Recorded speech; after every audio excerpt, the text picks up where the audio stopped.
ফারহান, কাজগুলো আগে শেষ করে যাও, বিশ্রাম পরে নিও।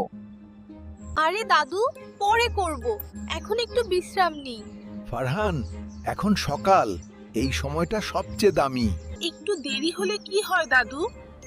যে কাজ পরে করব বলি সেই কাজটাই একদিন আর হয় না। আমি বুঝতে পারছি দাদু। সময় কাউকে অপেক্ষা করে না ফারহান, আজকের কাজ আজই শেষ করতে হয়। আজ থেকে আমি অলস হব না। ভালো ছেলে ফারহান।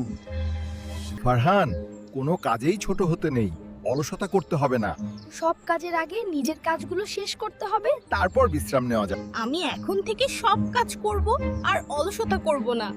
বন্ধুরা, তোমরাও অলসতা করো না। বন্ধুরা, তোমরাও অলসতা করো না। আর ভিডিওটি ভালো লাগলে আমার চ্যানেলটি সাবস্ক্রাইব করো।